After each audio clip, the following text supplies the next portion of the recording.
Bien, lo que quiero ver hoy es un tema teórico, pero antes de eso, en GitHub les dejé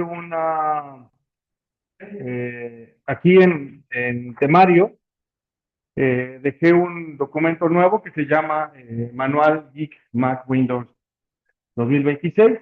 Entonces, si quieren descargarlo para que lo revisemos rápido, un poco la intención es que ustedes puedan hacer luego una sincronización un poco más eficiente de la carpeta del curso. Entonces voy a proyectar muy rápido de qué va ese manual. Bien, entonces el manual está compuesto de lo siguiente. Está pensado para los dos sistemas operativos, para Windows y para Mac. Entonces, alguna de las cosas importantes que les pediría que si utilizan este camino es, para los que son Mac, es utilizar una cosa que se llama terminal, es básicamente lo que van a necesitar.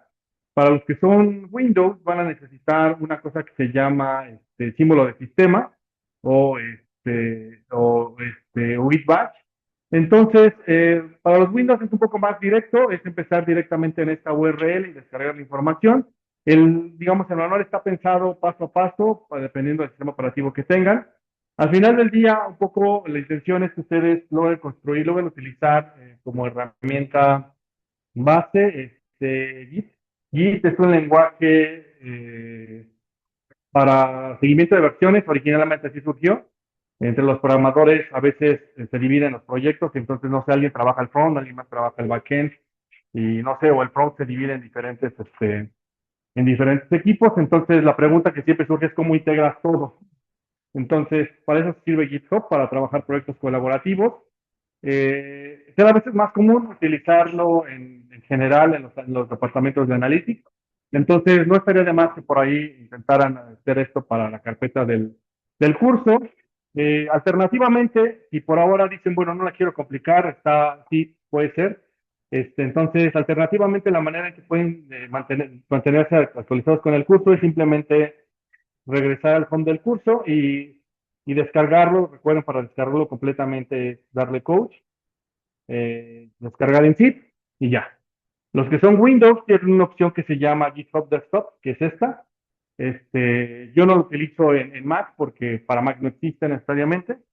Entonces, para GitHub Desktop y bueno, pueden instalarla en sus máquinas y esto funciona bastante bien en Windows. ¿Vale? Bien.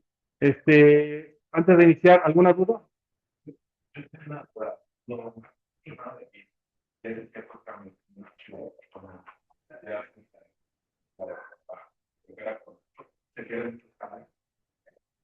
Los que haces tú local, sí, porque se sobrescribe. Mi recomendación es crea un archivo 2, o sea, versión 2 o versión tuya, ¿no? Porque si mantienes los nombres del mío, exactamente se sobrescribe el que, digamos, el que rebasa es el mío, ¿no? Porque es digamos, el original. No, mi recomendación es mantengan versiones de ustedes. Ahora, sí, o sea, por ejemplo, sí, exacto, en la misma carpeta donde trabajas, por ejemplo, vamos a pensar, ¿no? El de la clase pasada, que fue justamente, déjenme poner por acá Finder, aquí. Entonces, por ejemplo, de la sesión pasada trabajamos clase, clase uno. Por ejemplo, si tú quisieras cambiarlo, simplemente copias con otro nombre, lo dejas aquí mismo y cada vez que si utilizas el manual que yo les di, cada vez que tú le des git de full, que es justamente la instrucción para descargar, no se sobrescribe el tuyo, se sobrescribe el mío. Va. Este, ¿más dudas? Vale, buenísimo. Entonces, hoy voy a trabajar con clase 2, pero antes de eso voy a motivar un poco la parte teórica de la sesión de hoy. Entonces, hoy vamos a hablar de una cosa que se llama procesos estacionarios, y para eso necesito hacer una definición del concepto de ergodicidad y estacionariedad. Entonces, en general, lo que he hecho hasta ahora, lo que hice hasta este momento en la clase es lo siguiente. Construí una representación analítica de un problema que consiste en una ecuación en diferencia de primer orden o de orden superior, pero en general son ecuaciones en diferencia que tienen la característica de que se ven como de la forma de este estilo, ¿no? xt igual a 0 más a1 por xt menos 1 más puntitos a sub índice p, xt menos p, más, no, bueno, ya, de hecho, ya, hasta ahí. ¿No? Entonces, estas ecuaciones en diferencia de orden p, por ejemplo, una de las cosas que encontramos la sesión pasada era, bueno, las sesiones pasadas es que las podemos resolver. ¿Cómo las resolvemos? Pasamos del lado izquierdo del signo igual, todos los elementos que son x, aplicamos el operador rezago y entonces esta cosa queda como un objeto que sería de esta manera. Sería xt menos a1 por xt menos 1 menos puntitos menos a subíndice p por xt menos p igual a 0. Puedo aplicar el operador rezago y entonces si aplico el operador rezago esto queda como 1 menos a1 por l menos puntitos menos a subíndice p l a la p por xt, ¿no? Esto es lo que queda al final de cuentas.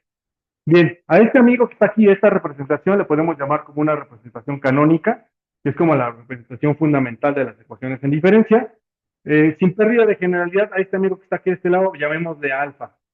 Es un polinomio que depende de L y que es igual a A0. Bueno, a XT, perdón, por A0. Pues, ¿qué es lo que significa? Lo que está diciendo es que hay un polinomio por el cual puedo multiplicar a XT y que eso permite que la representación analítica se vuelva constante a lo largo del tiempo. Eso es bien poderoso, porque implícitamente lo que estoy diciendo es que a pesar de que parecía que era un proceso que era cambiante en el tiempo, hay una forma de expresar ese fenómeno como si fuera una constante. Eso es una cosa bien, digamos, en términos analíticos poderosa, porque suena hasta contraintuitivo, ¿no?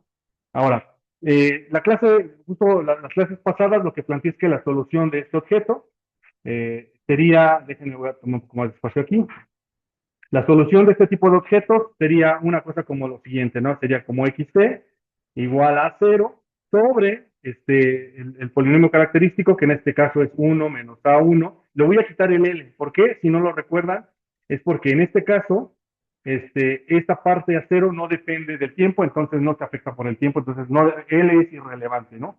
Le es perfectamente irrelevante para una constante. Ahora, la solución, lo que también dije en las clases pasadas es que la solución de esto sería simplemente S1 por G1 elevado a la T más S2 por G2 elevado a la T más puntitos S subíndice P G elevado a la T. Donde cada uno de estos amigos, los últimos que están ahí, las G son las raíces del polinomio característico. Entonces, este polinomio característico que está aquí es de orden P. ¿Cuántas raíces tiene? Máximo tiene P. ¿No? Hasta P raíces del polinomio. Bien. Ahora, ¿cuáles son una de las condiciones que aprendimos también en las sesiones pasadas? Es que esas raíces deberían de estar dentro de un círculo unitario. ¿Por qué? Porque eso garantizaba que en la medida que las elevábamos a T, al exponente T, eso iba a converger a cero, ¿no? Entonces, sin pérdida de generalidad, si pensamos que ha transcurrido muchísimo tiempo, es decir, T es suficientemente largo, ¿qué es lo único que sobrevive de ese proceso? Lo único que sobrevive de ese proceso, si asumimos que T, o sea, digamos, T ya recorrió muchísimo tiempo, ha pasado, o sea, en las matemáticas nos encanta utilizar el término infinito, pero eso no existe, pero digamos que ha transcurrido muchísimo, ¿no? O sea, piénsenlo un poco de esta manera. ¿A qué exponente necesito elevar, por ejemplo, un medio para que eso sea básicamente cero? ¿No? Entonces pueden probar en su calculadora. Un punto 5 al cuadrado, al cubo, así. Cuando lleguen por ahí del 10, 12, ya eso tiene un montón de ceros antes que cualquier número. Entonces, digamos, eso me hace pensar que en realidad cualquier cosa que yo tenga ahí, mientras cumpla con la condición de que esté en el círculo unitario, va a ser rapidísimo que se va a volver cero.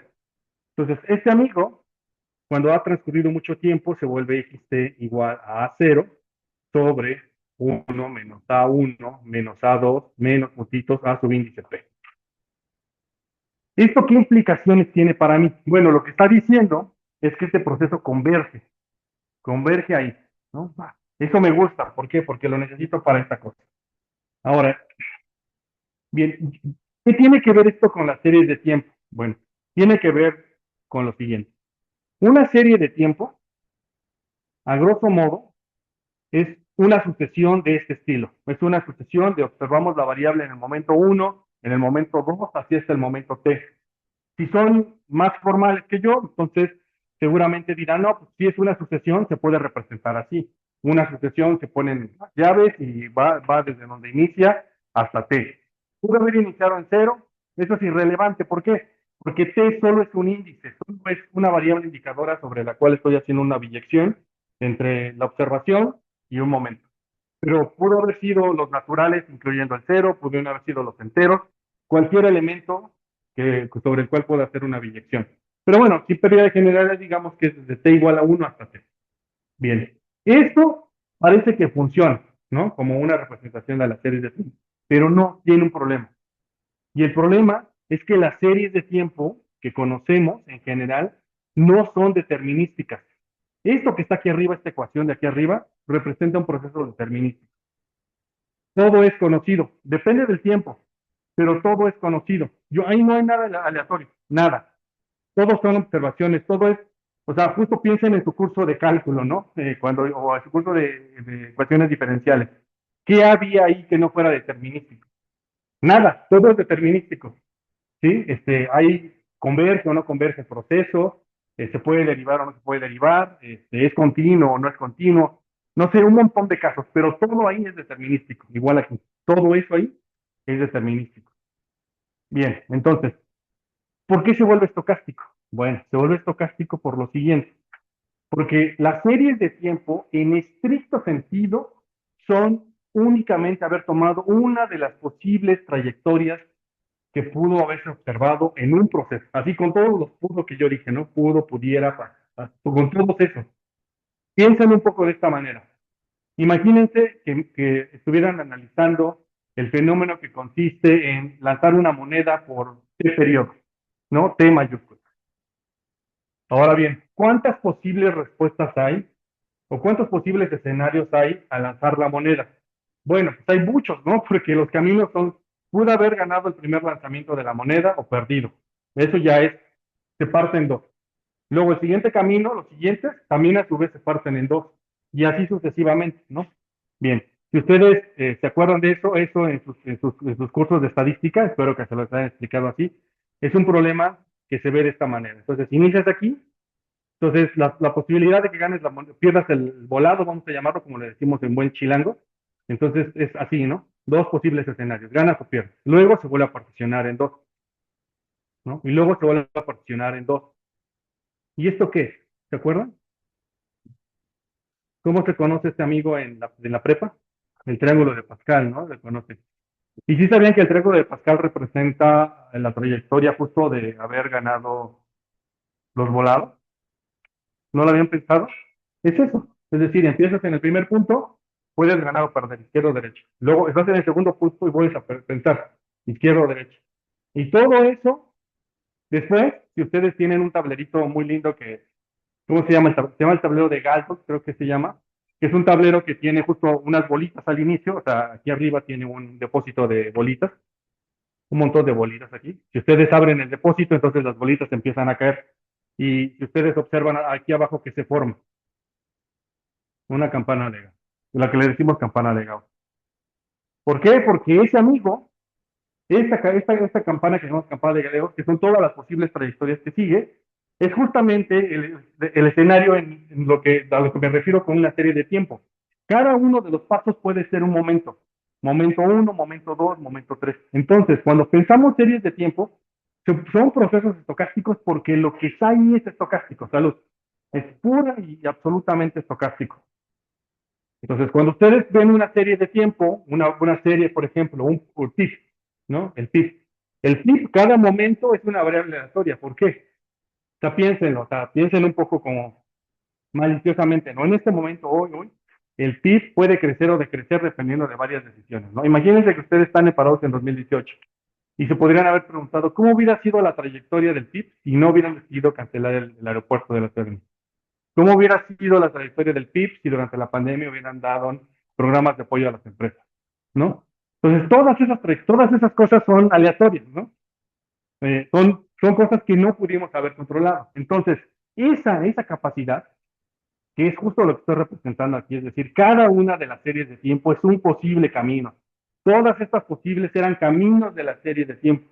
Eso Eso lo vuelve un proceso estocástico. Entonces, bueno, ¿y eso para qué, no? ¿Para qué me sirve? Bueno, eso me sirve porque de aquí en adelante mis procesos estocásticos, y bueno, como son procesos estocásticos, entonces tienen ciertas características. ¿Cómo qué características? Bueno, tienen una media, que es el valor esperado, y tienen y una varianza, y ahorita lo voy a ilustrar. Entonces, ¿quién es la media? Es el valor esperado. Ese símbolo que está ahí arriba, lo que estoy diciendo es, ese es el valor esperado de todo el proceso. Déjenme cambiar de color.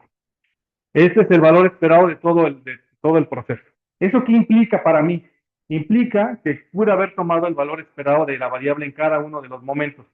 ¿Vale? Ahorita lo voy a aterrizar a un ejemplo. No solamente quiero dar el marco conceptual por si ya empezó a ocurrirles como a mí me ocurría, que de repente ya no escuchaba nada, solo veía la. No, entonces me desespero. Vamos a llegar a algo. ¿Va? Bien.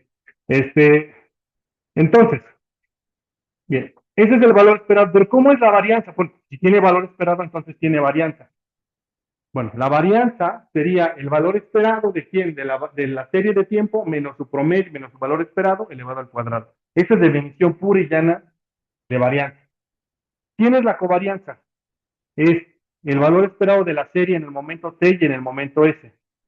La covarianza se vuelve un poco más interesante en el caso de series de tiempo porque lo que trata de responder esa métrica es qué tanto se parece la serie hoy. Por ejemplo, asumiendo que sumamos que t es hoy, con respecto de S que pudo haber sido el futuro o que pudo haber sido el pasado. Entonces, ahí ya como que regresa la idea esta de correlación, porque es qué tanto se parecen las variables aleatorias, ¿no? Eso lo utilizamos en estadística. Pero en el mundo de las series de tiempo se llama autocorrelación y autocovarianza. ¿Por qué? Porque es dentro de sí misma, ¿no? Es que tanto se parece la serie a sí misma, C periodos en el futuro, o S periodos en el futuro, o S periodos atrás, los periodos que ustedes quieran. Bien, entonces, ese es, digamos, el marco conceptual. Ahora, la varianza y la covarianza tienen una cosa muy linda, porque entonces existe varianza dependiendo de en qué momento del tiempo me pare. Existe varianza en el momento uno, en el momento 2, en el momento 3, hasta el momento t. Ahora, ¿cuántas covarianzas existen? Pues más o menos una misma idea. Entonces, la bonita matriz, que son las varianzas y covarianzas, se vería de esta manera. ¿Quién está aquí? En la diagonal es la varianza de la serie de tiempo en cada uno de los momentos. Y fuera de la diagonal son como respuestas a qué tanto se parece la serie de tiempo en el momento 1 respecto del momento 2. ¿Qué tanto se parece la serie del momento 1 respecto del momento 3? Y así, ¿qué tanto se parece la serie del momento 1 respecto del momento tésimo? ¿Sí? Entonces, todo lo que está fuera de la diagonal son covarianzas. Esa matriz la puedo representar así. Bueno, ¿y por qué? Y esta representación entonces les puede llevar a preguntarse varias cosas. ¿Debería ser distinta la varianza de la serie de tiempo? Es decir, si tomo la varianza en el año 1, luego la varianza en el año 2, y así sucesivamente. ¿Eso debería ser una varianza distinta o debería ser igual? ¿No? ¿Por qué sería igual? No lo sé. Eso es un poco la historia, ¿no? Son de las cosas que queremos preguntarnos bien. ¿Y por qué debería ser igual o por qué debería ser distinta? ¿Qué significa que sea igual? ¿Qué significa que sea distinta? ¿No? Piensen en todas las series que ustedes conocen, por ejemplo, ¿no? Pensemos en una serie, ¿no? Imagínense que podemos seguir la serie de este, ¿qué será bueno? No sé, un ejemplo. La serie del tipo de cambio, ¿no? Si pudiéramos seguir la serie del tipo de cambio, a lo mejor podríamos ver algo así, ¿no? Conforme pasa el tiempo y ahorita está abajo y a lo mejor va a estar así, ¿no? Entonces, esa serie, pueden preguntarse justo esta matriz. A ver, puedo medir la varianza en cada uno de los momentos. Eso quiere decir que me puedo parar en este momento, digamos, T pelitos, y me puedo preguntar cuánto vale la varianza aquí. Bueno, me puedo preguntar varias cosas. ¿Quién es el valor esperado de la serie justo en T pelitos? ¿No? Y bueno, el valor esperado debería ser algo que está por aquí, ¿no? Luego, ¿cómo es la varianza de esta serie justo en este momento en T pelitos? ¿No? Es justo lo que me puedo preguntar también. Y bueno, bien, si yo digo que ese punto tiene valor esperado y varianza, implícitamente, ¿qué estoy diciendo? Estoy diciendo que en cada uno de esos puntos podría yo dibujar la distribución. O sea, cada uno de estos amigos, cada punto, tiene en sí mismo una distribución. Es, es por eso esta representación que les planteé aquí arriba. Entonces, lo que nosotros observamos es solo una de las posibles jotaésimas trayectorias que eran posibles, viables, ¿no? Solo observamos una. Eso es un poco lo que nos está ocurriendo. Entonces, podemos analizar su valor esperado, varianza, y podemos preguntarnos por la covarianza. Por ejemplo, ¿qué tanto se parece la serie en T pelitos a cuánto se parece la serie en S? Entonces, ¿qué tanto se parece este proceso que está aquí respecto del proceso que está aquí? Apuntan hacia el mismo lado, son distintos, son muchas cosas que podemos responder. En general, las series, como lo estoy planteando aquí, tienen diferentes posibles resultados y eso está bien, ¿no? Eso es algo que a mí me gusta porque me permite ser, o sea, ese es el escenario sin restricciones. Ahora, lo que yo voy a hacer es llevarlos hasta la primera parte del curso, que es el caso más restringido.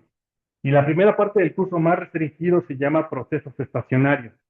Para que un proceso esté estacionario necesitan cumplirse dos cosas. La primera es que este amigo sea ergódico. ¿Qué significa que sea ergódico? O que cumpla ergodicidad. Significa esto. Significa, observen quién tengo aquí. Observen, ¿qué es lo que tengo aquí? Lo que tengo aquí es la suma de las desviaciones de la serie menos una constante, que es mu. Estoy asumiendo que mu es el promedio de X, eso es lo que estoy diciendo. Entonces, las desviaciones promedio, bueno, la desviación promedio de X menos mu elevado al cuadrado, es decir, las desviaciones incluso positivas, cuando t tiende a infinito, es que las desviaciones convergen a cero. Vale, eso ya de por sí debe generar dolor de cabeza. ¿Qué significa eso? O sea, significa que la serie puede comportarse como quiera, pero en el límite, cuando tomo todas las diferencias respecto de la media de quién, de todo el proceso, debería de ser muy cercano a cero. ¿Qué tipo de amigos son esos? Bueno, ahorita lo dibujamos. Segundo caso. Entonces, ¿a qué es ergódico en media? Y el ergódico en varianza es que es las desviaciones al cuadrado menos la varianza. ¿Qué implica estos dos amigos que están aquí? Solamente observen. ¿Qué implica esto y esto? Implica que es la misma media y la misma varianza. Entonces, ¿cómo se ve algo así?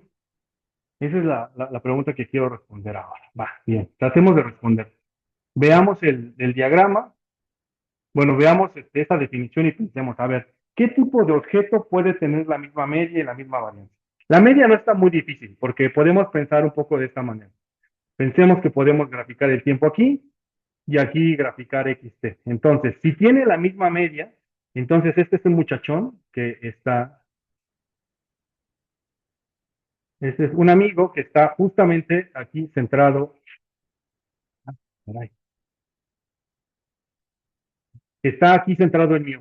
Entonces, esa es la media, digamos. Entonces, lo que dice aquella definición es que todas las distancias, o sea, que la serie debe de ser un objeto que cuando tomo todas las distancias respecto de mu, en el límite, cuando el tiempo ha transcurrido mucho tiempo, bueno, cuando el tiempo es muy largo, es decir, cuando t es muy grande, esto debe ser igual a cero.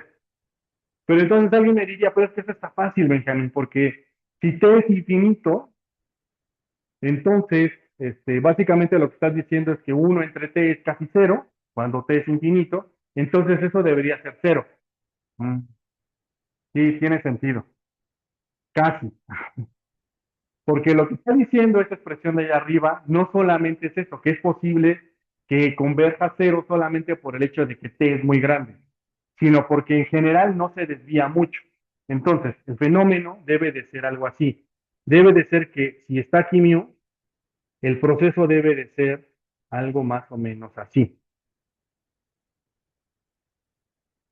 oscilante alrededor de mu.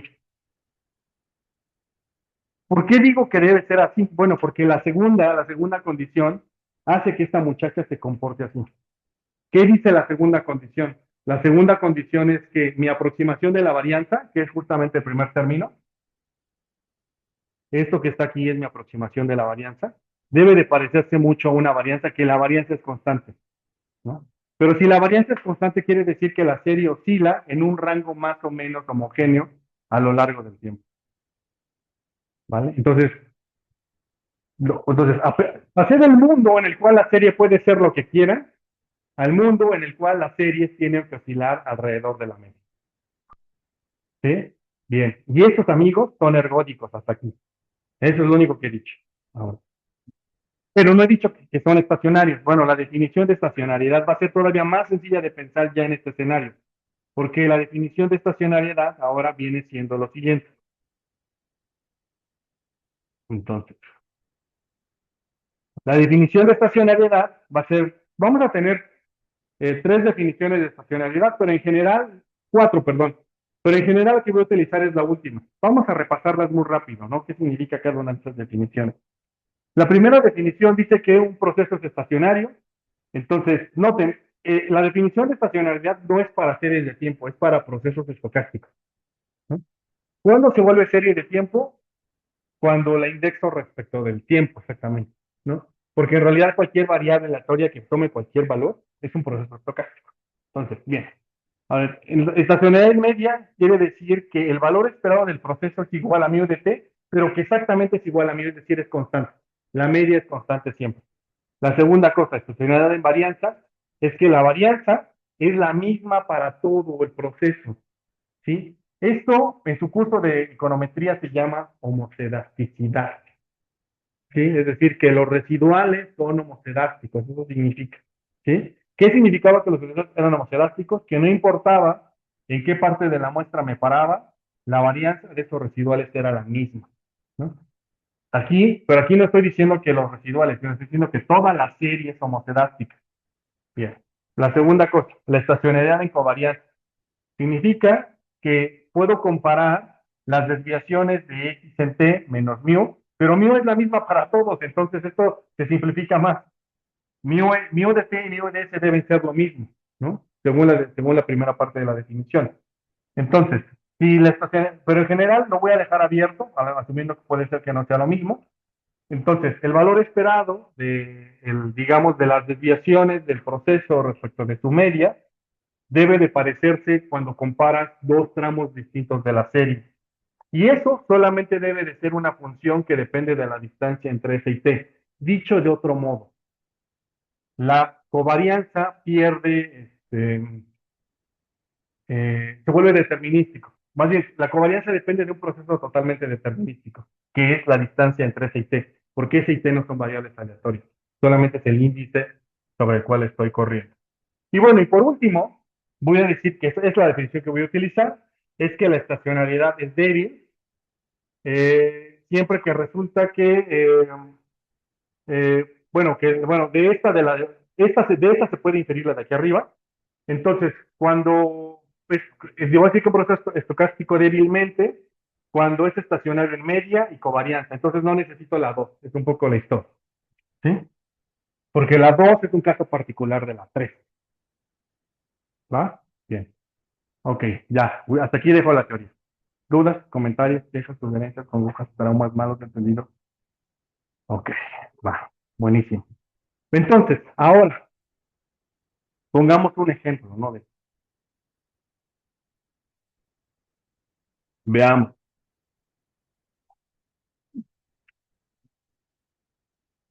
Entonces, ahora, fíjense qué parte de la historia voy. He hablado de ecuaciones en diferencia. Y de las ecuaciones en diferencia dije ciertas condiciones bajo las cuales converge a una constante cuando el tiempo transcurre. La otra parte que me traje es, ahora tengo otra cosa que son procesos estocásticos, ergódicos y estacionarios, y lo que tengo que hacer es luego enlazarlo. Este ejemplo lo que trata de hacer es como darles una idea de cómo se podrían enlazar ambas cosas, ¿no? Vamos a empezar entonces con el ejemplo. Entonces, supongamos De hecho, este es un caso particular de un proceso estacionario que se llama ruido blanco. Entonces, yo sé que este ejemplo parece más teoría, disculpen por eso, pero bueno, es un ejemplo que trata de ilustrar cómo es que el ruido blanco en realidad es un caso particular de un proceso estacionario. Entonces, si se supongamos que una serie de tiempo es denotada por U, decimos que el proceso es estacionario, perdón, este proceso estocástico, que es puramente aleatorio o simplemente un proceso de ruido blanco. ¿Cuál es el ruido blanco? El ruido blanco que ustedes conocen es el ruido en general. O sea, piensen un poco de esta manera. ¿Han pensado cómo funcionan los audífonos con cancelación de ruido? Manda una frecuencia en contrapropuesta de la otra. Pero ¿por qué puedes mandar la frecuencia si el ruido es impredecible? Porque el ruido puede ser cualquier cosa. No cancela todo. Cancela solamente las frecuencias que son claramente, ¿cómo se llama? Que son la misma frecuencia siempre. ¿Qué son esas cosas? El camión de la basura siempre pasa a la misma frecuencia. El camión que grita de se compra, se vende, no me acuerdo cómo dice, también es, por eso la puede cancelar, porque es predecible. ¿Qué es lo único que, no sé si les ha pasado que de repente están en una llamada y el único ruido que pasa del otro lado, si el otro lado tiene audífonos de cancelación de ruido, lo único que pasa son los casos inesperados, el ladrido del perro, que alguien tiró algo, ¿sí? Porque es un ruido que no era, era una serie que no era predecible, ¿no? No es que era totalmente determinística, se podía predecir su frecuencia, por eso la puedes cancelar. Vale. Entonces, los ruidos blancos, una de las cosas que tienen es que se parecen mucho a estas cosas que podemos como ver como si, o son oscilantes, pero son oscilantes de una forma muy particular. Por ejemplo, este ruido blanco está centrado en cero. Luego, la varianza de este es la misma para todos, es decir, oscila alrededor del cero, pero oscila de una forma muy regular. Y por último, no hay covarianza entre dos posibles escenarios. Un poco la historia de los ruidos blancos es la historia del borracho, por ejemplo, ¿no? O sea, me acuerdo, perdón, yo sé que a veces algunos de mis chistes son políticamente incorrectos, yo no soy de los ochentas, entonces mi educación de los ochentas es que eran los ochentas, ¿no? Entonces te podían pegar de niño, te podían pellizcar los maestros, no pasaba nada, ¿no? Esos son los ochentas. Bien, entonces, en los 80 decíamos que esto, bueno, digamos, que esta es la trayectoria del borracho. Cuando una persona está borracha, lo que se decía era que podía caminar a través de una línea, pero lo que no sabía era hacia qué lado iba a caminar, ¿no? Entonces oscilaba, ¿no? A lo largo de la calle, ¿no? Iba oscilando, ¿no? En algún momento se podía caer, pero no lo sabía, ¿no? O sea, simplemente iba oscilando. Y la pregunta que luego te haces es, esa caminata, es decir, el paso que da o la oscilación que da es predecible, es decir, si osciló hacia este lado, sabes que va a oscilar hacia el otro lado o hacia este lado, no lo sabes, es totalmente independiente, ¿no? Eso significa este último de acá, ¿no? Es decir, la información que ha transcurrido es irrelevante para lo que vendrá, ¿sí? Es esa independencia. Vale, bien. Ahora bien, ¿para qué necesito este ruido blanco? Vamos a bajarlo todavía un poquito más, a un ejemplo, todavía más claro. Bien. Piensen en este escenario. ¿Qué les parece si les propongo esta serie? XT tiene una condición inicial, pero la serie se ve de esta manera. Vean lo que acabo de proponerles. Es justamente la fusión entre una ecuación en diferencia con los procesos estacionarios. Tengo a XT, que es igual. Anteriormente yo tenía a cero, ¿no? Pero también a cero, ¿cuánto vale aquí? Cero. Más a uno. ¿Cuánto vale a uno? Uno. De XT menos uno. Más U de T. Entonces, todo parece más o menos conocido hasta antes de la U de T.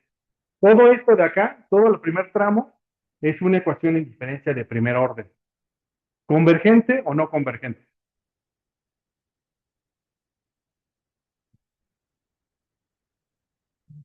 ¿Qué piensan? ¿Cuánto vale A1 en este? Uno. ¿Cuál es la condición de convergencia para los para los menos de uno y mayor que menos uno, ¿no? Entonces, eso está en uno justamente, justo en la frontera. ¿Qué significa eso? ¿Va a converger o no va a converger? No va a converger. Entonces, esta es una ecuación en diferencia que describe un proceso no convergente. Entonces, no, es algo no convergente más un proceso puramente aleatorio, un proceso estocástico. Entonces, acabo de crear un objeto que se llama ecuación en diferencia estocástica. ¿Por qué se vuelve estocástica? Porque tiene un amigo que es un proceso puramente aleatorio. Eso es lo único que le da un grado de ser estocástico. Lo padre es que yo sé tratar este tipo de objetos porque yo sé hacer ecuaciones en diferencia. ¿Sí? Vale. Entonces, pero bueno, no, ya sabemos que esa cosa no converge. Eso es lo padre del ejercicio. Sabemos que no va a converger. Entonces veamos cómo se ve una cosa que no es convergente. Ok, va. Entonces, si yo resuelvo esta ecuación, este proceso por iteración, solamente porque pues, cada vez que veo una ecuación en diferencia me gusta resolverla, entonces yo sé que x en cero, según la definición que yo puse allá, es igual a u cero. Entonces, ¿cómo sería x en uno? X en uno es igual a x en cero más u en uno, ¿vale? Entonces, ¿esto es igual a quién? Bueno, perdón, x en 2, ¿cómo sería? X en uno más u en 2. X en uno puedo sustituir con el de arriba, ¿están de acuerdo? Sí, ¿no? Entonces, ¿cómo se vería x en 2? Sería x en cero más u1 más u2, ¿no? Vale, entonces ya desde aquí pueden más o menos darse cuenta que, bueno, pero x en cero sabemos que vale u0, ¿no? Entonces esto es igual a u0 más u1 más u2. Ya desde aquí se pueden dar cuenta que entonces a lo que voy a llegar es a que todo esto converge a esa expresión, la suma de los errores, ¿sí? Esa es la solución de mi ecuación en diferencia. Tiene un problema porque yo sé que esta no es convergente, entonces esta amiga no va a converger, ¿no? Ya sé, eso yo lo sabía desde que planteé la ecuación en diferencia, sabía que no iba a converger. Bien, ahora simplifiquemos más. Vale, vamos a darle este u, a mí me genera molestia no ponerle numeritos, no vamos a ponerle números, ¿no? Vamos a simplificarlo de esta manera. Supongamos que u es justamente el volado, lanzar una moneda. Entonces u toma dos posibles valores. Uno, positivo, si tú ganas el volado. Y bueno, el término volado sí queda claro para todos, porque es un término muy de 80, ¿sí? Que también, igual, como les dije, yo soy de los 80, entonces, bien. Un cero, el volado, lo perdiste, ¿no? Entonces tienes dos posibles escenarios. Cuando juegas volado con tu amigo de la escuela, solamente o pierdes o ganas, no hay más alternativa, ¿no? Justamente este es el escenario. Ahora, pensemos en sus momentos.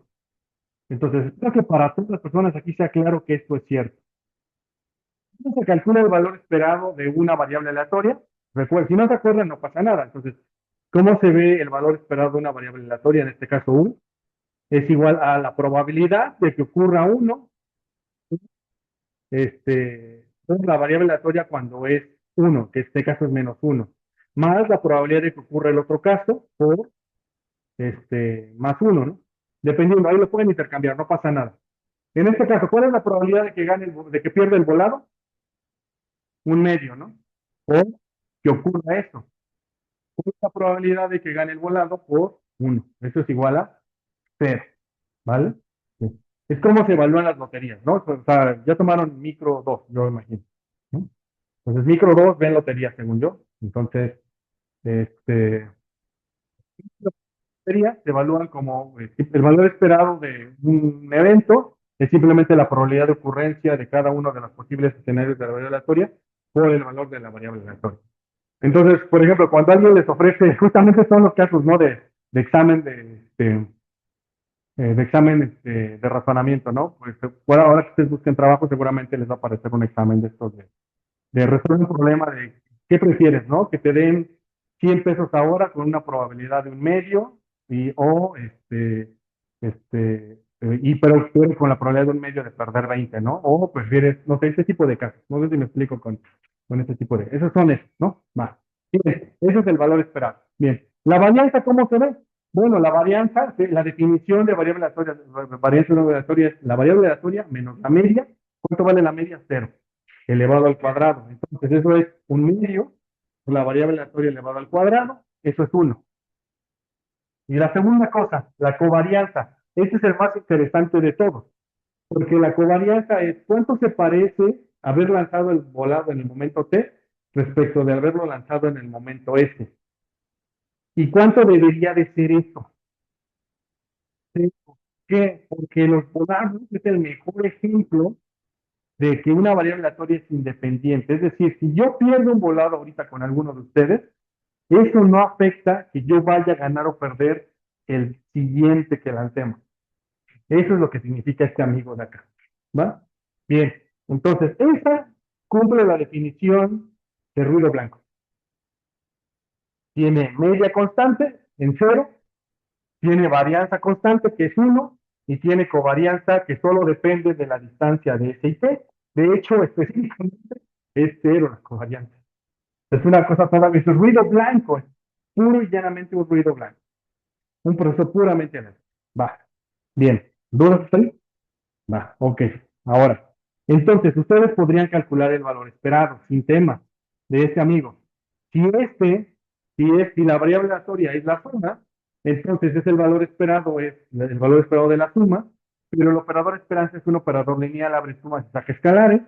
Entonces es la suma desde j igual a 1 hasta t del valor esperado. ¿Pero cuánto vale este valor esperado? Cero siempre. Entonces, ¿cuánto vale la suma de cero? Cero. ¿Cuánto vale la varianza? Ya con eso los quiero dejar de aburrir. Las covarianzas se las voy a dejar para que lo vean en las apuntes, en las notas. La varianza, eso es una cosa más linda porque la varianza se ve de esta manera. De hecho, si ustedes observan al final de cuentas lo que estoy concluyendo es que la varianza es igual a la varianza de cada uno de estos más dos veces la covarianza. ¿Se acuerdan de esta definición? ¿Sí? ¿Alguien no la recuerda? Si no la recuerdan, ¿sí? ¿No? Ok, vale. La covarianza es de dos variables aleatorias, es simplemente lo siguiente. Cuando tomas la covarianza de la variable aleatoria, por ejemplo, x y y, esto es igual a quién? Al valor esperado de x menos la media de x por y, perdón, media de x por y menos su media, menos la media de y. ¿Sí? Entonces, si tú desarrollas esto, te vas a dar cuenta que esto es el valor esperado de bueno, perdón, esta es la covarianza, vale, ya. Ahora la varianza, ¿no? Entonces, ahora, ¿cómo se ve la varianza de X más Y? Es justamente la pregunta que tengo ahí. Ah, bueno, esto se ve como la varianza de X más la varianza de Y menos dos veces la covarianza de X y Y. No sé si esto les hace más sentido. ¿Sí? ¿Sí, no? ¿Qué es lo que resta la covarianza? En la variación conjunta, ¿no? Que puede afectar. Entonces, es lo que estás quitando. Ahora bien, esto lo generalizo. Por eso lo pongo así. Ahí lo que tengo ahí son todas las combinaciones. Bueno, ahora bien, pero lo que sabemos es que ese es un proceso puramente aleatorio. ¿Cuánto vale la covarianza de UJ con UK? Cero. ¿Por qué? Porque lo que haya pasado, eso se conoce como el principio de Markov, que es decir, que la historia no le importa al proceso. ¿Sí? Entonces, la historia le es perfectamente irrelevante. Entonces, lo que estamos concluyendo es que entonces lo único que sobrevive es la varianza de U. Pero la varianza de U, ¿cuánto vale? Uno. Uno. Entonces, ¿cuánto vale la suma desde J igual a 1 hasta T? Vale T. Entonces, la varianza de ese proceso es T. No es constante, eso es lo que estoy diciendo. La varianza depende de en qué momento estás. En el momento 1, la varianza vale 1. En el momento 2, la varianza vale 2. En el momento 3, 3, así sucesivamente hasta T. Entonces, eso quiere decir que este amigo va a ser una cosa explosiva. ¿Sí? Pues vamos a ver cómo se ve. Vamos a R. Divertámonos con este ejemplo. ¿Va? Bien, ¿duda? Antes de pasar a R. Vale, vayamos a R. Entonces, en R voy a trabajar con clase 2. Necesito todos estos archivos que ya los tengan abajo, por favor. Entonces, vamos a trabajar con todos ellos hoy. Entonces, necesito el objeto que se llama caminata. Ahorita les explico para qué. Necesito clase simulación El RMD necesito, el reading no lo necesito, y el Simulab, ahorita les enseño para qué, ¿vale? Bien, entonces vamos a empezar por el RMD. Abran el archivo RMD, por favor. Vamos a empezar por ese, y dejen, hago un poco más grande este ejemplo. Entonces, esta parte de la historia se llama, vamos a simular procesos estocásticos. Lo que quiero que se lleven un poco de la sesión también es que ustedes pueden hacer simulaciones, y parte de hacer simulaciones, o lo que quiero que también como que se queden a final de cuentas, es que se lleven una idea de que podrían hacer procesos Monte Carlo, que es justamente lo que sigue de esta sesión. Yo no llego hasta ahí, pero quiero que ustedes se queden con esa idea. Podrían hacer esas cosas que se llaman simulaciones Monte Carlo de una forma muy sencilla, como vamos a ver aquí. Entonces, el preámbulo creo que ya lo he conversado, no voy a detenerme ahí. Entonces, ¿qué es lo que vamos a aprender hoy, no? Entonces, casi todos mis R Markdown tienen esta idea, un poco. Al final, lo que van a aprender es a simular un proceso de ruido blanco y verificar sus propiedades. Esto es lo que vamos a hacer. Vamos a construir una caminata aleatoria. Vamos a explicar por qué la caminata aleatoria no es estacionaria. Y ya, eso es lo que vamos a aprender. Entonces voy a cargar las bibliotecas. ¿Qué bibliotecas voy a necesitar hoy? ggplot2 y dplyr. ggplot2 para graficar, dplyr para manipular datos. Bien. Luego, bueno, ya esta parte de acá me lo salto, que es la de la dirección de trabajo. Bien, entonces aquí está el resumen de lo que conversé hoy. Entonces, eh, LaTeX. Entonces, alguien aquí escribe algún compilador como Overleaf, Prince o Mixtex, ¿sí? Ok, nadie más, ¿no? Sí, ok, vale. Okay. Ocupen Prince, no sé si no lo conozcan, ocupen, a mí me gusta muchísimo. ¿Por qué les recomiendo Prince? Bien, si no, no, por favor, es un servicio de OpenAI, de la empresa que creó ChatGPT. Prince está basado con la lógica de IA, entonces ustedes pueden crear sus apuntes, y si no saben, por ejemplo, no saben cómo crear una sintaxis de LaTeX, le preguntan al chat que tienen ahí, por ejemplo, déjenme abrir, no sé, mis notas de, no sé, déjenme ver cuál, no sé, del TEC, ¿no? Por ejemplo, lo que doy en el TEC, ¿no? Ah,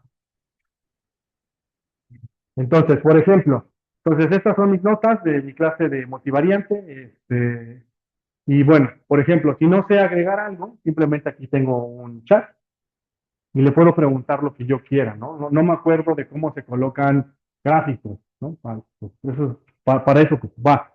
Bien, esta lógica de LaTeX, esta que está aquí de crear fórmulas, es la que tengo justamente aquí en en R Markdown. Entonces, cuando se renderice, lo que voy a tener, este objeto que se ve aquí como un símbolo, se va a ver de esta manera. Voy a pasar mi cursor para que lo vean.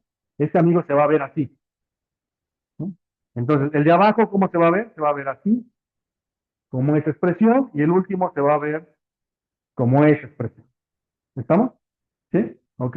Lo que me gusta de R es que ya hace como un preview de cómo se ven algunas de estas cosas. Vale, entonces ahora vamos a aprender a simular un poco. Entonces, ¿qué es lo que voy a necesitar? Primero, quiero que repasemos muy rápido cómo generar números aleatorios.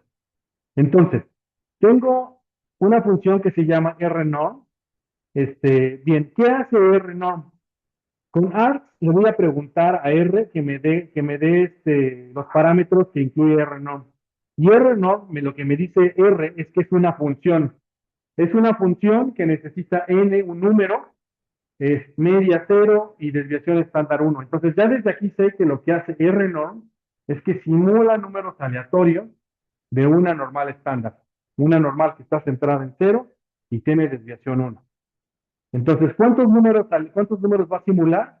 Va a simular, en este caso que tengo aquí, le estoy diciendo, simula 10 números aleatorios de una función de densidad normal que esté centrada en 0 y desviación estándar 2 o varianza 4, ¿no? Si queremos traducirlo a varianza.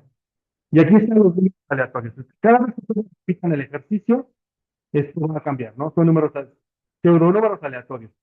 En otro ejemplo, más adelante les explico por qué pseudonúmeros aleatorios. Pero bueno, se puede repetir tantas veces como quieran y los números van cambiando. ¿Va? Bien. Ahora, bien. ¿Cómo fijo la semilla de números aleatorios con este amigo que está aquí? que es que es lo que estoy haciendo es sembrar una semilla.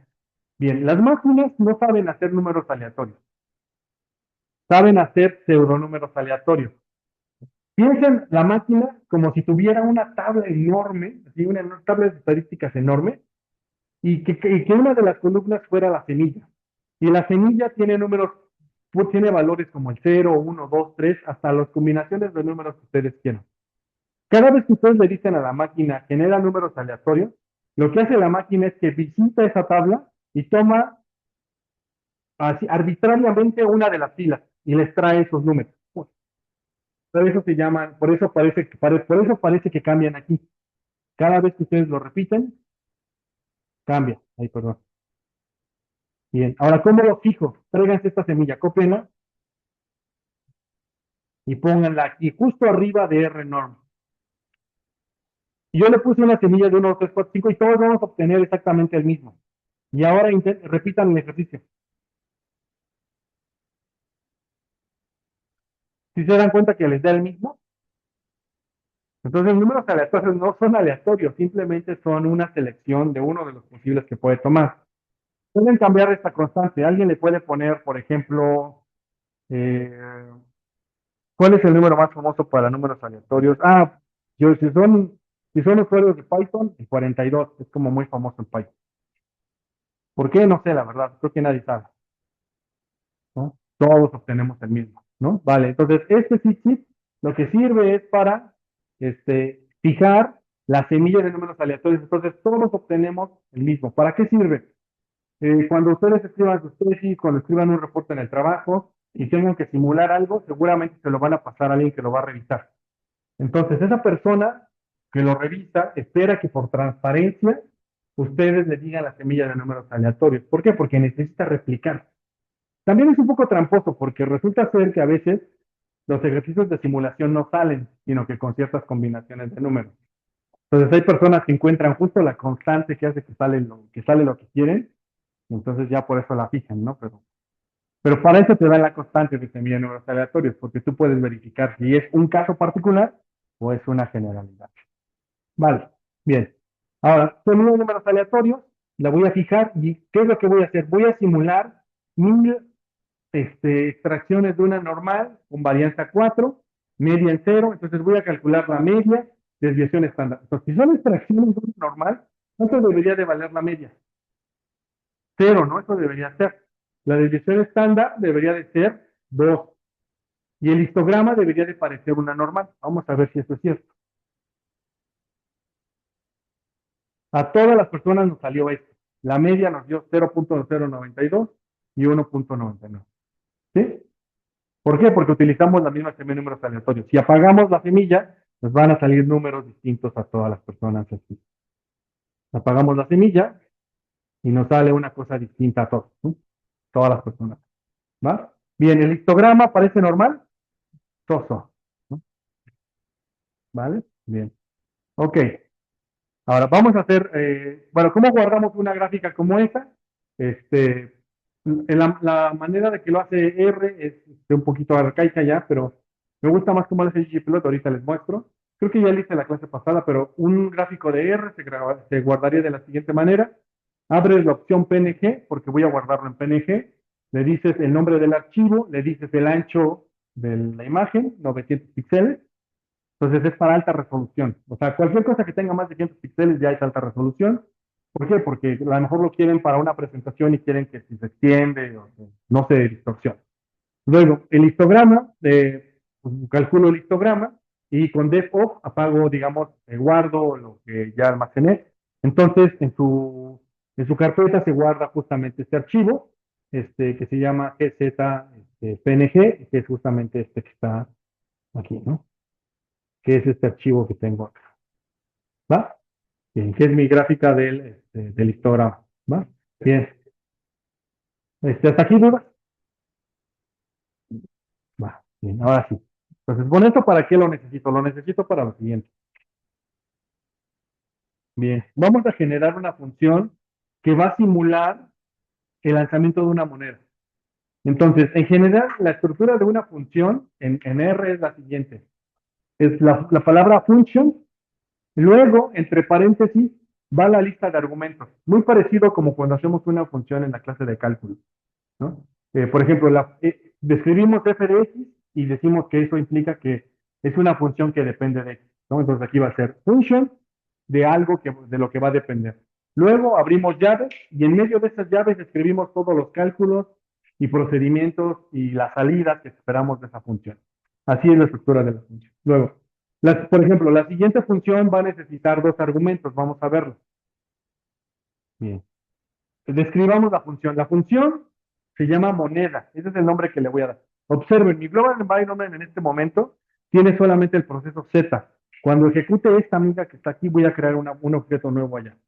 Bien, entonces necesita dos argumentos. Necesita R y time. Entonces, lo que va a ocurrir es que necesito decirle quién es R y quién es time. Bueno, y lo que sigue es justamente lo que va a hacer con estos parámetros. Vamos a utilizar la función replicate, entonces va a ser como la replicación que va a ocurrir, cuántas veces lo estoy haciendo, por eso se llama times. Se puede haber puesto times para que fuera más claro, ¿no? Como cuántas veces quiero que se replique, y lo que quiero que haga es lo siguiente, quiero que haga un muestreo, esa es la función sample, quiero que haga un muestreo del objeto R, entonces el objeto R debe de ser algo muestreable, ¿no? Ahorita vamos a ver qué puede ser eso R. Entonces, quiero que haga un muestreo de tamaño 1, es decir, R es un conjunto de cosas del cual voy a extraer un objeto, por eso le puse size 1, y con reemplazo, es decir, extraigo uno, lo regreso, ¿no? Extraigo uno, lo regreso. Entonces, cada vez que yo extraigo, tomo nota de quién es y el que sigue lo voy a regresar. Y por último, return, le voy a decir que me regrese quién es UDT, ¿vale? Entonces, ejecutemos esto y van a ver que se crea ya un amigo que se llama function. Y functions es moneda, ¿vale? Bien. Ahora, entonces ahora sí, fíjense, voy a crear un objeto que se va a llamar resultado y es un objeto que toma el valor de -1 y 1. ¿Qué es lo que estoy tratando de hacer aquí? Simular qué cosa. El ejemplo del volado, ¿no? ¿No? Entonces, el ejemplo -1, pierdo el volado, 1, gano el volado. ¿Ah? Ok, entonces voy a utilizar una simulación de 10.000 periodos y lo que voy a hacer es crear un data frame que va a tener en su primera columna el tiempo, que va a ser la sucesión de números desde 1 hasta 10.000. Entonces U va a tener justamente, va a ser un data frame de esa manera y luego voy a aplicar la función moneda al resultado. Entonces R, lo que yo había dicho que era un objeto que era muestreable. Entonces es un objeto que es muestreable, ¿por qué? Porque tiene dos elementos. Entonces, puedo mostrar, entonces lo que voy a hacer es voy a repetir 10.000 veces, sacar aleatoriamente el -1, el 1. Estoy simulando lanzar la moneda. Y ese objeto se va a llamar UDT dentro de este data frame y vamos a calcular la media y la varianza. Sabemos que lanzar la moneda tiene una media de 0 y una varianza de 1. ¿Sí? ¿Se acuerdan? Va. Y listo, y vamos a ejecutar este amigo. Vamos a ver cómo se ve. Y aquí está mi amigo U. Entonces, U, entonces, en mi caso, no sé cómo les fue a ustedes, creo que, déjenme ver si le puse semilla de números aleatorios. No, no le puse semilla. Entonces, cada vez que lo repitamos, esto va a cambiar. Entonces, por ejemplo, a mí me salió que el primer volado lo gané, así hasta el quinto, y luego el sexto lo perdí, y así sucesivamente, ¿no? Simulación de lanzar una moneda. La última columna se llama SUDT, no la he llenado, ahorita la voy a llenar. Y bueno, vamos a ver cómo se ve la varianza. La media, esto es casi cero, ¿no? Porque lo que estoy diciendo es 2e a la -4. Eso implica que necesito recorrer 4 veces el punto decimal y luego aparece el 2. Entonces es punto, 4, 0, 2. Eso básicamente es 0, ¿no? Y luego, ¿cuánto vale la varianza? 1, ¿vale? Era lo que yo esperaba, ¿vale? Ahora, voy a hacer una columna adicional que se llama SDU, que es la acumulación de las pérdidas y ganancias de lanzar la moneda. Y eso lo voy a hacer con un for. ¿Cómo funciona un for? Para un for le digo un índice, que en este caso es i, y le estoy diciendo, para un índice que es i, un índice que existe, digamos que estoy creando aquí de la nada, que es i, quiero que iteres entre 1 hasta 10,000, porque periodos es 10,000. Entonces, va a ir desde 1 hasta 10,000, son los elementos que hay en el data frame. Para cada uno de esos va a ir acumulando el valor del volado. Y vamos a ver cómo se ve. Entonces voy a ejecutar este y veamos cómo se ve. Se tarda un ratito. For es de las, los for son de las cosas más, computacionalmente más costosas para las computadoras. Lo mejor es hacer un map, pero bueno, eso luego hablamos para estructuras computacionales, pero bueno, aquí viene. Por ejemplo, entonces aquí fue yo hasta el volado 5 había ganado 5 pesos, luego asumiendo que es un peso y ganar y perder, luego perdí 4, así se fue, y vamos a ver cuánto terminó después. Pero si repito, yo quedé con 2 pesos después de 10,000 volados, ¿vale? Bueno, ok, no sé cómo les ustedes, algunos perdieron, algunos ganaron. Vamos a graficar esto, vamos a utilizar un ggplot. Simplemente necesito decirle quién es el data frame, quién es la columna del eje del tiempo y quién es SDU. Y bueno, y lo demás ya lo hemos conversado, esto no tiene mayor tema. Pero aquí se ve el lanzamiento de cómo se ve el lanzamiento de la moneda. Déjenme mostrarlo así. Entonces, déjenme. Y ya sabíamos que este no era estacionario, ¿no? Sabíamos que este no iba a ser estacionario. En mi caso, yo regresó aquí, pero seguramente ustedes, algunos se les fue por allá, o alguien se le fue para abajo, o alguien se le quedó justamente en medio, ¿no? Ya. Simulemos esto muchas veces, ¿no? ¿Por qué? Porque las series de tiempo, lo que yo les dije, una serie de tiempo es la representación de una de las posibles resultados, y ese es un posible resultado. Esto es una serie de tiempo. ¿Cómo se ve si lo repito múltiples veces? Bueno, si lo repito múltiples veces, voy a utilizar una función que se llama caminata. Esa ya está previamente programada. Vayan a R. Bueno, si quieren, no necesitan abrirla así como la voy a abrir yo, pero la voy a abrir solamente para mostrarla. Esta es una función que justamente hace lo que hace la función moneda y hace la suma. Y el retorno es el tiempo y la suma, ¿no? Entonces, es una función que compila todo lo que hicimos. Bueno, ¿por qué es importante que les diga esto? Bueno, porque a lo mejor ustedes cuando vayan en sus trabajos o en sus proyectos de tesis, a lo mejor hacen algo muy repetitivo. No sé, por ejemplo, todos los días van a la API del Banco de México a descargar el tipo de cambio y actualizan las cifras de inventario de la empresa al tipo de cambio en ese momento. Entonces, todos los días, ¿sí? Pues créense una función en R que vaya, se conecta al API del Banco de México, actualice los inventarios y ya, ¿no? Solamente llegan a su oficina, le dan, ahorita lo que vamos a hacer, que es, le agarran, le dan show, llaman a su función, entonces así activan la función, crean los parámetros y lo único que necesitan hacer es ejecutar los parámetros. Entonces, voy a hacer 200, no, perdón, 10 caminos en un rango de 200 periodos, ¿vale? Pues va a ser chiquito para que no se tarde mucho, pero ustedes pueden intentar otro más grande. Por ejemplo, veamos esto, ¿no? Entonces, si intenté 10, ahí va, se está tardando, se tarda un ratín. Bueno, ¿por qué? Porque estoy utilizando un par para apendizar todo. Vamos a dar unos segundos.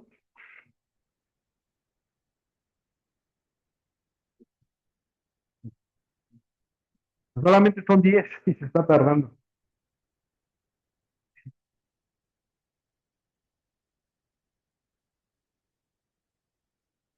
Vamos a dar unos segundos más.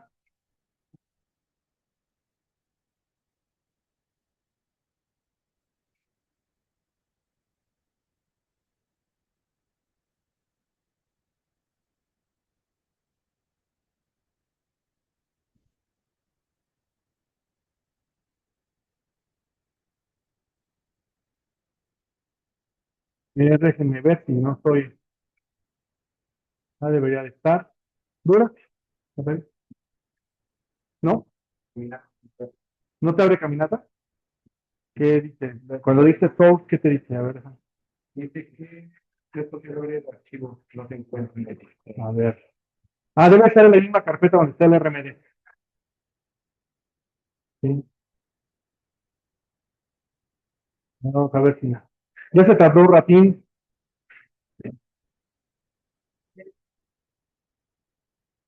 Bueno, lo que termina, por último, antes de irnos a descansar, vamos a abrir otro archivo. Sí, ya te funcionó, ¿no?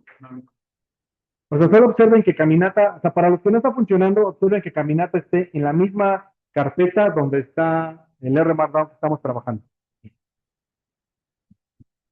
Y para verificar que sí lo carga, denle source, ejecuten source, esta que está aquí, y debería de funcionar. No, Caminata es solamente la compilación de todo el algoritmo que construimos. Entonces, lo único que hago es, lo llamo 10 veces, creo que sí, y le digo, o sea, lo vuelvo a hacer. Justo los procesos repetitivos que te decía, ¿no? O sea, algo que haces todos los días, actualizar inventarios al tipo de cambio, es algo que se puede automatizar. Vale. Pues sí, ¿más dudas, comentarios antes de... Ok, a ver si termina en un ratito esto, si no, vamos a empezar a abrir por último vamos a abrir este que se llama Simulab. Va, si no funciona esto, tal vez no lo dejan en su casa, porque tal vez se va a tardar, pero vamos a parar este, ya se tardó mucho, el otro sí va a funcionar mejor. Simulab, esta que está aquí es un Shiny App. ¿Alguien sabe de aquí que es un Shiny App? No, nadie más sabe qué es un Shiny App. Bueno, un Shiny App es la representación de las aplicaciones que se pueden construir en R. Ustedes luego, por ejemplo, pueden crear aplicaciones, no sé, para presentar sus proyectos. Eso es una cosa muy linda porque funciona para crear sus propios proyectos, sus propios entregables. Entonces, por ejemplo, este que está aquí, ahorita lo revisamos a detalle. Es más interesante si lo vemos ejecutándose y luego, pues déjenme darle run. Denle run aquí en document, les debe aparecer aquí arriba el icono de run document y esperen unos minutos a que se ejecute el render y ahorita lo conversamos. Aquí abajo les va a aparecer, si es la primera vez que les va a aparecer una pantalla emergente, si no es la primera vez que lo utilizan y ya lo han configurado como yo. Yo, por ejemplo, yo lo tengo para que me abra este puerto de mi máquina y me lo muestre ahí. Entonces voy a ir a este puerto. ¿Cómo voy a un puerto? Los puertos son simplemente puntos que pueden acceder de su navegador. Entonces, voy a copiar la dirección y me voy a ir a mi navegador, voy a pegarla aquí. Y aquí se ve justamente la aplicación que acabamos de crear. Bueno, se está tardando porque está simulando muchas cosas. Este, ahí está, va. Entonces, este es un simulador de esto. Pues, esto es la simulación de, por ejemplo, ahí estoy simulando 1000 veces el lanzamiento de una moneda y puedo repetirlo. Justo las barritas son para que ustedes puedan modificarlo. Por ejemplo, ¿cuántos caminos quiero? Por ejemplo, si quiero 11 caminos, se repite el ejercicio. Si quiero 50, se pone más interesante. Entonces, y se tarda más, obviamente, porque está simulando todo. De hecho, me llama la atención que este es el mismo código que estaba en el otro, no sé por qué no funciona, por qué se rompe, pero ahí está, ¿vale? A todos les debe dar caminos distintos, ¿no? ¿No funcionó? ¿Qué les dije? Ok, entonces necesitan instalar, perdón. Bueno, a ver, déjenme ver. Necesitan instalar este Package Shiny. O alguien ya le encontró la solución, porque debe ser este. Necesitan instalar Shiny App. Bueno, Shiny.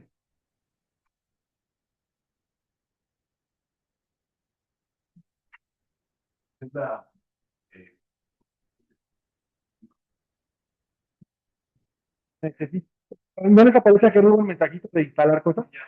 ¿Sí?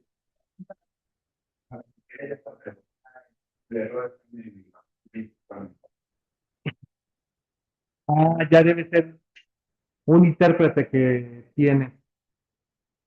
Es Mac la tuya, ¿verdad? Pero ya sí funcionó, ¿no? ¿A quién no le ha funcionado? ¿A quién ya le funcionó? Nada más usted. Ok. Ah, es que lo único que puede explicar que no les funcione es que hay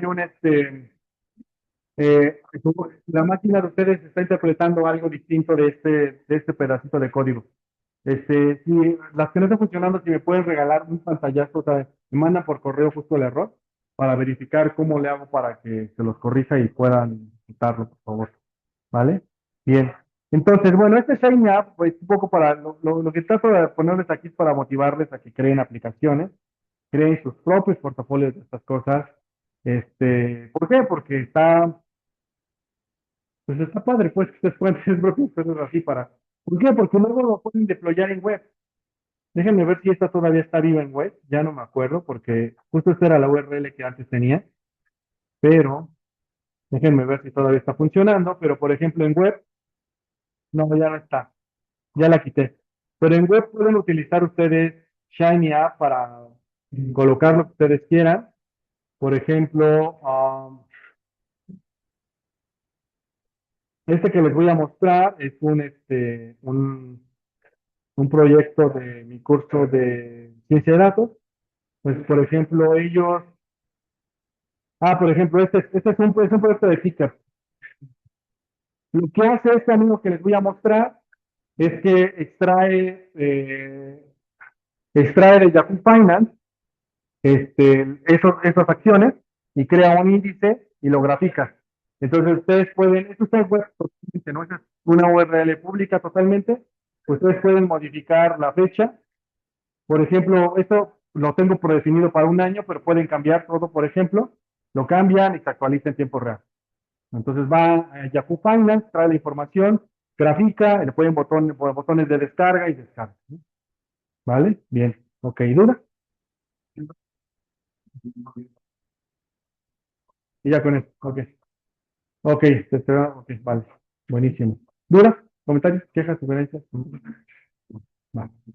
Ok, buenísimo. Pues eso es lo que quería ver hoy. Si no hay más dudas, vámonos a descansar por hoy.